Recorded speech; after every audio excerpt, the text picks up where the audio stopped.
Somos alumnos del primer año de la Escuela Judicial Promoción 2025-2026 y esta exposición forma parte del trabajo final de cierre del módulo de Derecho Procesal Constitucional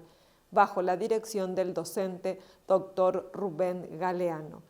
El equipo está conformado por los abogados Sandra Olazar, Hilda Karen Núñez, María Fernanda Noguera, Aquiles Parra y quien les habla, Andresa Paiva. El presente análisis se centra en la acción de inconstitucionalidad promovida por la Contraloría General de la República.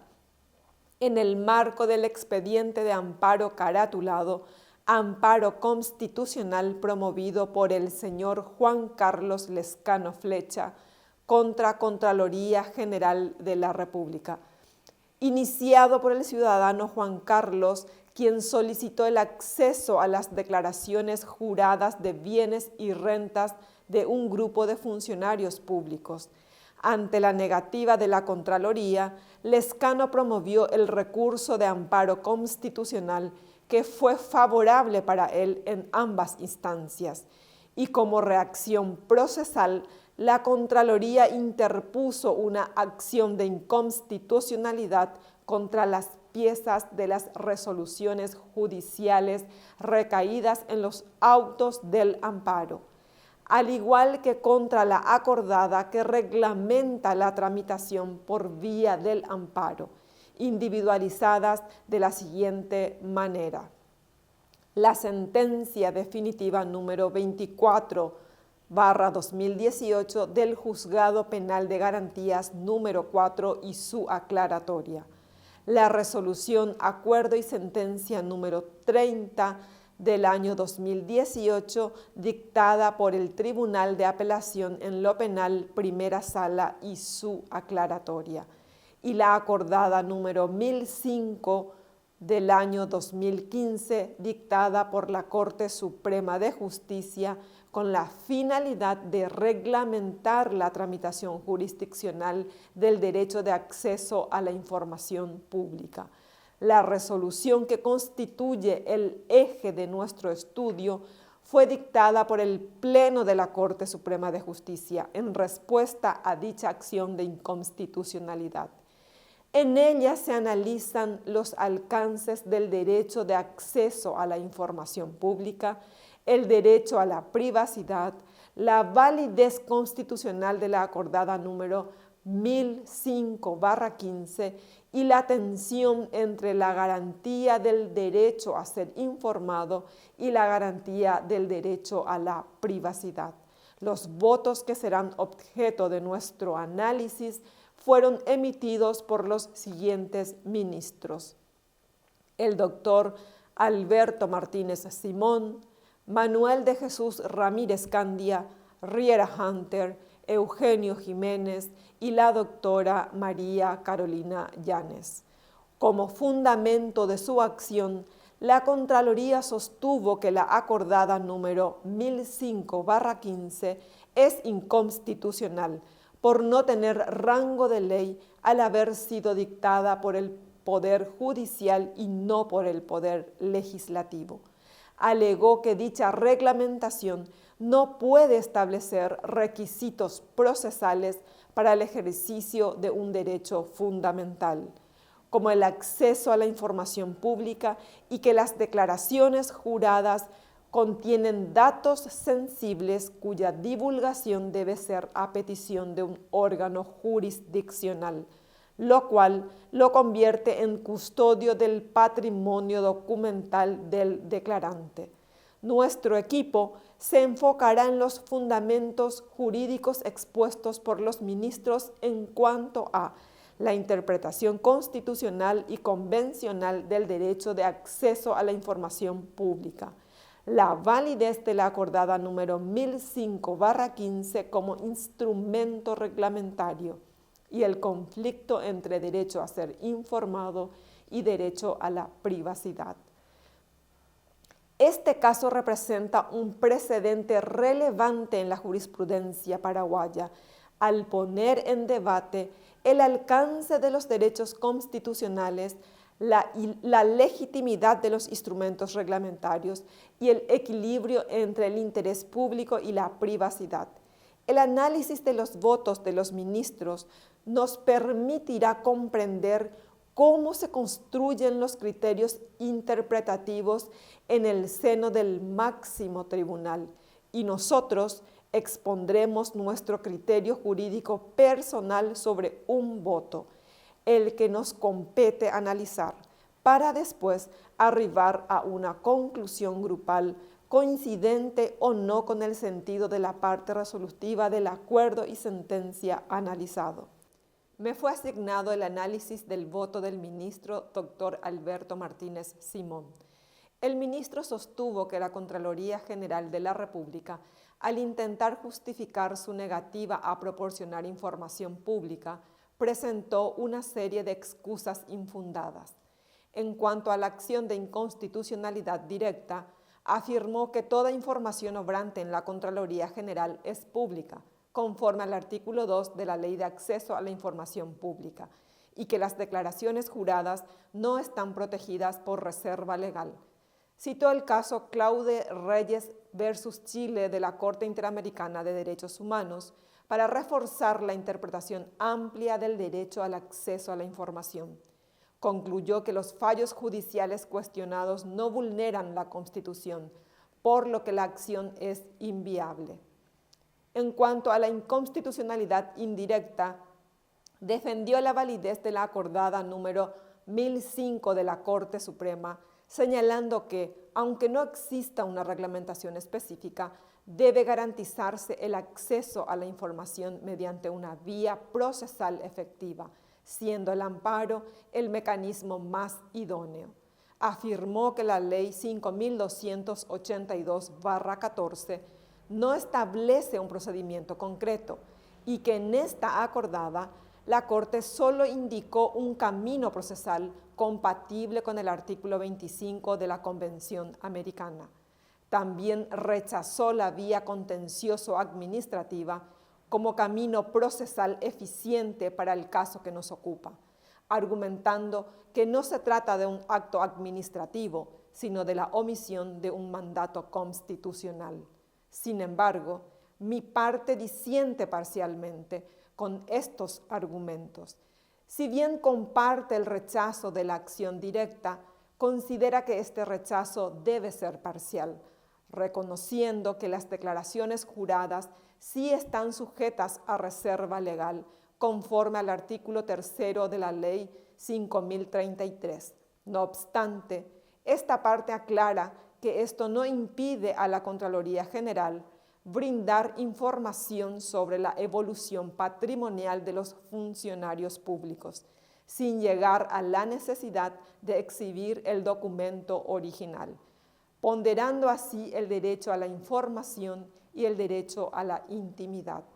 Respecto a la acordada 1005, esta parte sostiene que debe ser desestimada por razones procesales, al no haberse planteado la excepción de inconstitucionalidad en tiempo oportuno, se presume la renuncia al control constitucional. Sin embargo, en su análisis, hace una advertencia en cuanto a que la Corte Suprema no puede arrogarse facultades legislativas,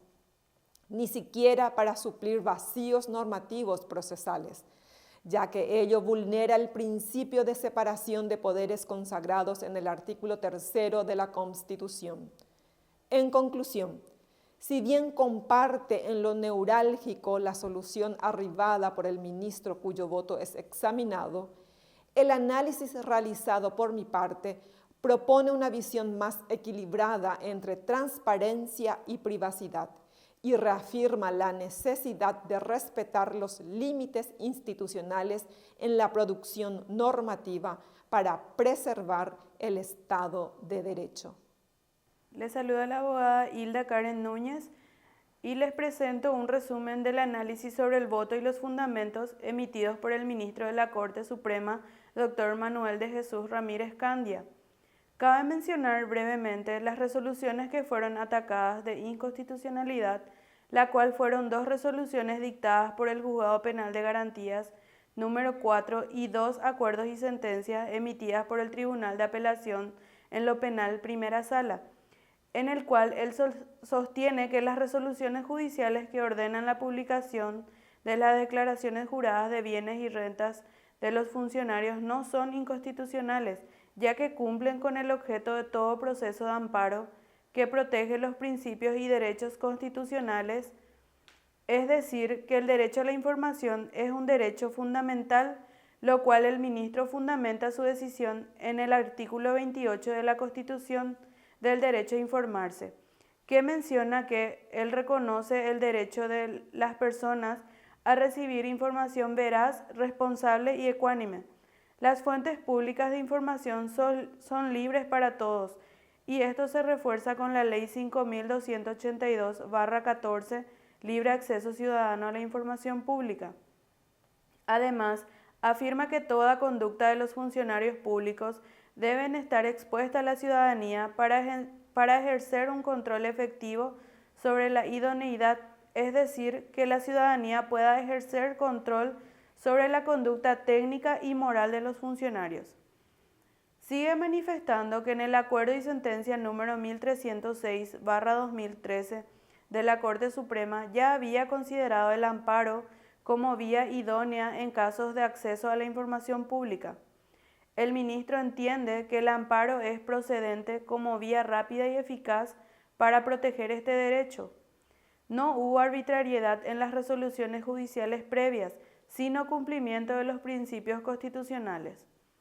Analizando el voto del ministro Ramírez Candia, concluyo que coincido plenamente en su análisis fundamentado en normas constitucionales y legales aplicada de manera coherente, en la cual él rechaza la acción de inconstitucionalidad promovida por la Contraloría General de la República y en consecuencia ordenando la publicación de las declaraciones de bienes y rentas de los funcionarios y el derecho de acceso a la información.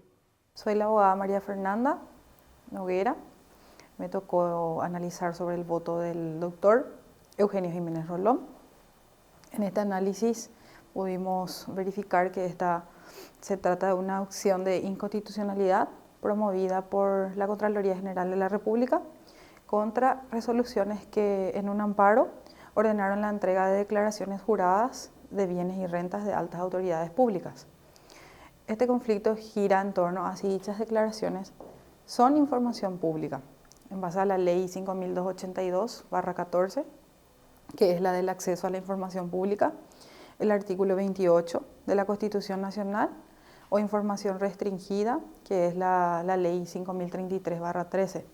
así como también la Declaración Jurada de Bienes, el artículo 104 de la Constitución Nacional,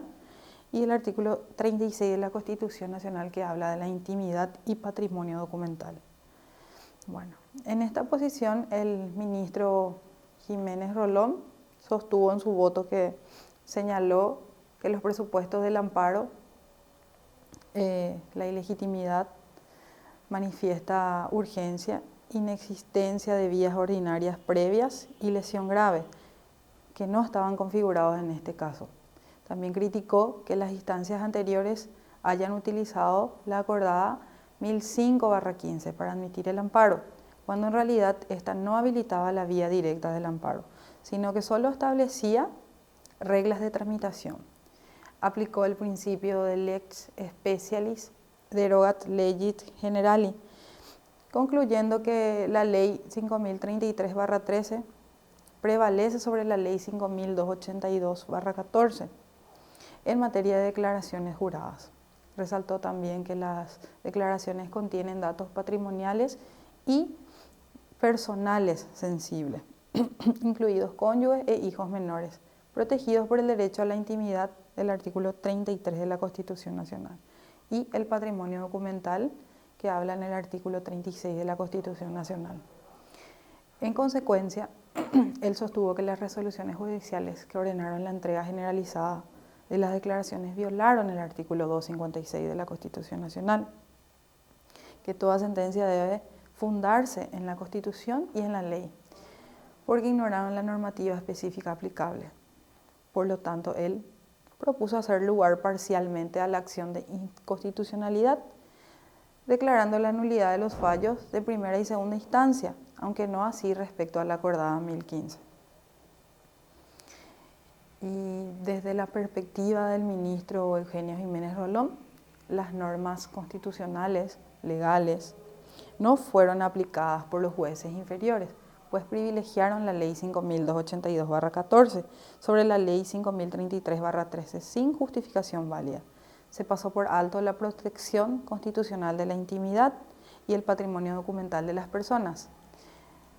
El amparo como tal fue planteado no reunía los requisitos de procedencias exigidos por el artículo 134 de la Constitución Nacional y el Código Procesal Civil.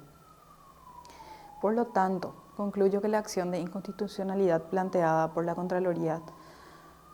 de la República debe ser rechazada in totum, así como también mencionó que se adhiera al voto del magistrado Marcos Riera Junter de que las costas sean impuestas en el orden causado. Soy la abogada Sandra Lazar y a mí me corresponde hablar sobre el voto de la ministra María Carolina Yanes. Primeramente, la ministra María Carolina Yanes se centró en determinar si era o no válida la acción de inconstitucionalidad presentada en contra de las resoluciones judiciales y la acordada, que fueron dictadas en un juicio de amparo. Aunque el juicio de amparo ya había pasado por segunda instancia, la ministra explicó que cuando se denuncia una posible violación a la Constitución, incluso las sentencias judiciales pueden ser cuestionadas ante la Corte Suprema mediante la acción de inconstitucionalidad, conforme al derecho garantizado por la Constitución de la República del Paraguay. En este caso, el reclamo no apuntaba a una ley, sino a las resoluciones judiciales y a la acordada, los cuales el recurrente consideraba que eran arbitrarias y contrarias a los derechos constitucionales. La ministra consideró que, dadas estas cuestiones, sí se pudieron haber vulnerado la Constitución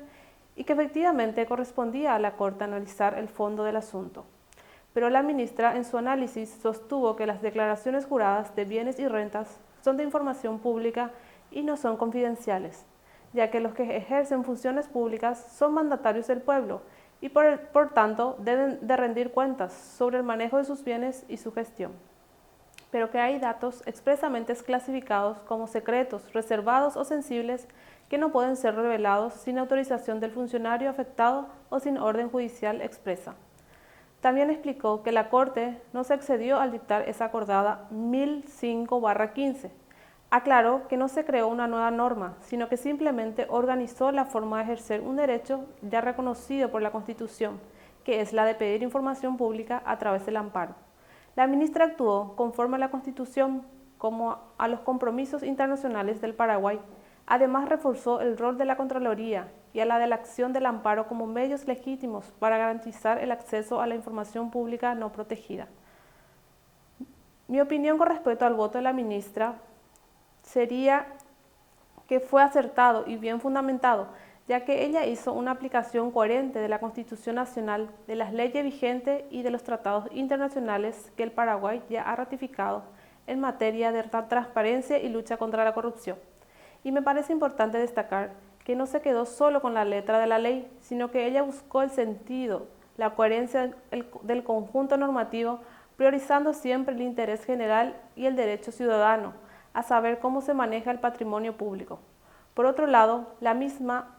no hace referencia directa a doctrinarios o especialistas en derecho, lo cual no considero una debilidad, ya que su voto se basó en la Constitución Nacional, leyes del país, tratados internacionales vigentes y los principios fundamentales del sistema democrático y republicano. Por todas estas consideraciones concluyo que coincido plenamente con su análisis, ya que se encuentran fundamentadas en normas constitucionales y legales aplicadas de manera coherente, en la cual se rechaza la acción de inconstitucionalidad promovida por la Contraloría General de la República. Buenas tardes, soy el abogado Aquiles Antonio Parra. A continuación estaré analizando el voto del magistrado Marcos Riera Junter. En primer lugar, el magistrado menciona en su votación sobre la impugnación de la acordada número 1005/2015, donde se establecen los procedimientos en caso de negación expresa o tácita de dar información por parte de las instituciones públicas, que se encuentra reglamentada en la Ley número 5282/14, que regula el libre acceso ciudadano a la información pública y transparencia gubernamental. El doctor Riera en su valoración menciona el artículo 137 de la Constitución, el cual habla de la supremacía de la misma y que no tendrán validez todos los actos o disposiciones contrarias a lo establecido en la Constitución. Asimismo, sostiene que si bien la Corte Suprema de Justicia pudo haber incurrido en una extralimitación de su competencia legal, esto no implica que se haya violado el artículo 131 de la Constitución, ya que esta acordada no hace referencia a garantías constitucionales, sino que a hacer efectivo el derecho a la información y el procedimiento a seguir que se encuentra regulada en la Ley número 5282/14. En ese contexto, esa magistratura señala que el impugnante no logró evidenciar la lesión o daño que le ha ocasionado la acordada referida. No se observa ningún perjuicio o afectación directa y presente para el accionante en cuanto a una violación de un precepto constitucional. Ahora bien, con todo eso se torna improcedente la mencionada acción promovida por la Contraloría y por tal motivo debe ser rechazada por no reunir los presupuestos o requisitos para dicha acción que se encuentran claramente establecidos en el artículo 550 del Código Procesal Civil. Igualmente, el doctor Riera Junter manifiesta en cuanto a las resoluciones impugnadas que se han violado parcialmente estas, en el sentido de que se ha concedido más de lo que se ha solicitado, teniendo en cuenta que los órganos judiciales solo pueden analizar, conceder o desestimar solo lo que se ha sido solicitado, y en este caso concreto se ha concedido más de lo que se había pedido, al dar información de cónyuges e hijos, incurriendo así las instancias inferiores en una violación al principio de congruencia ultra petita. Como opinión final, en virtud de lo analizado, considero acertada la postura del magistrado Marco Riera Junter a rechazar la acción de inconstitucionalidad promovida por la Contraloría respecto a la acordada 1005/2015 y coincido en el que el accionante no ha demostrado la lesión, daño o afectación directa y concreta a un precepto constitucional por parte del acto impugnado, por lo que la acción resulta improcedente conforme a los requisitos ya mencionados. Asimismo, respaldo el criterio del magistrado en cuanto a la procedencia parcial de la acción contra las resoluciones judiciales, al haberse configurado una incongruencia ultra petita, al conceder información que no fue específicamente solicitada, vulnerando el principio de congruencia procesal. En conclusión, comparto plenamente el voto del magistrado, tanto en el rechazo de la acción respecto a la acordada, como en la declaración de la nulidad parcial de las resoluciones judiciales impugnadas, atendiendo a una correcta interpretación constitucional y procesal de los hechos sometidos a su análisis. La conclusión como equipo de análisis es el estudio de la acción de inconstitucionalidad promovida por la Contraloría General de la República. Este análisis nos ha permitido reflexionar sobre el delicado equilibrio entre el derecho de acceso a la información pública y el derecho a la privacidad de los funcionarios públicos. A través de este análisis de los votos emitidos por los ministros de la Corte Suprema de Justicia, hemos constatado que el máximo tribunal ha adoptado una postura garantista, orientada a fortalecer la transparencia institucional como pilar del Estado democrático de derecho. La Corte reafirma que el acceso a las declaraciones juradas patrimoniales no constituye una intromisión ilegítima en la vida privada, sino una herramienta legítima de control ciudadano sobre el ejercicio de la función pública. En este sentido, se reconoce que la publicidad de dichos documentos responde a un interés público superior vinculado a la prevención de la corrupción y al fortalecimiento de la confianza en las instituciones. Asimismo, se valida la constitucionalidad de la acordada número 1005/2015 como instrumento reglamentario que permite canalizar el ejercicio del derecho de acceso a la información por vía jurisdiccional, sin que ello implique una usurpación de bienes legislativas. La Corte interpreta que dicha acordada no crea derechos ni impone restricciones sustanciales, sino que organiza el procedimiento para su tutela efectiva, en consonancia con el principio pro persona y los estándares internacionales de derechos humanos. En conclusión, coincidimos con el sentido resolutivo del acuerdo y sentencia analizado, en cuanto a que el acceso a la información sobre el estado patrimonial de los funcionarios públicos obrante en la Contraloría General de la República es constitucionalmente legítima, pero no así el acceso irrestricto a las declaraciones juradas. La acordada 1005/2015 no debe ser objeto de control constitucional por haber el accionante renunciado a ese control por inacción en el estadio procesal oportuno. El derecho a la privacidad debe ser interpretado de manera razonable y proporcional, sin convertirse en obstáculo para el ejercicio de derechos fundamentales como el acceso a la información y el derecho a la privacidad. Este caso constituye un precedente relevante en la jurisprudencia paraguaya, al consolidar una visión moderna y garantista del derecho constitucional,